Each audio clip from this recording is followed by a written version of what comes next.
Hi, students from Brazil High School. I'm Kevin Sykowski, or I go by Dr. C.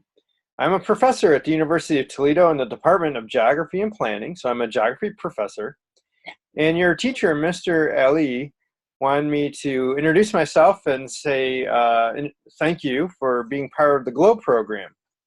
I'll share my screen here for a second. And I wanted to tell you that I am in charge of the Urban Heat Island Effect campaign for the GLOW program. And you'll see we have surface temperature is the main observation to take. We focus on October, December, and March. We try to have students take observations during those time frames, but you can take observations at any time during the school year if you want, because we'll take all observations. And it doesn't matter what time of day you take those observations. Now, I was looking on the GLOBE website, and these are the schools that took observations of surface temperature during the campaign in December. And I see your school here.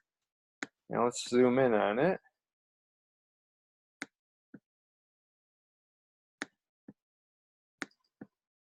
And what I like about your observations from your school is that you're taking them from 3 different locations.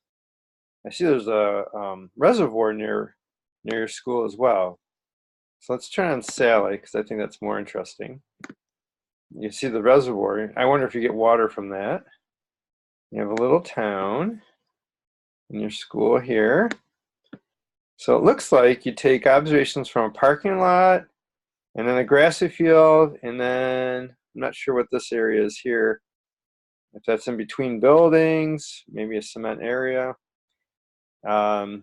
Anyway, it's great that you're taking from 3 different locations, and you can see how the temperature compares with the 3 locations. And you'll be using an infrared thermometer similar to this one. You'll be taking observations. When you take observations, we like you to take 9 observations. That way we get a good average of a location.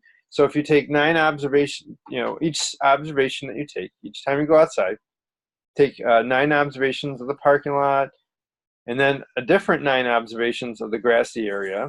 And then if you have a 3rd location, 9 observations of that location. So that's how you do it. We also take cloud observations as well, because clouds affect the surface temperature greatly. And then, of course, we know the land cover because that's already been entered. So again, I wanted to thank you for being part of the GLOBE program. There's students all over the world taking observations. I hope you're able to take more observations and take a look at those observations and ask some questions. Why is this temperature different than that temperature? Why is this surface temperature different than that surface temperature? And then how does that relate to the urban heat island effect?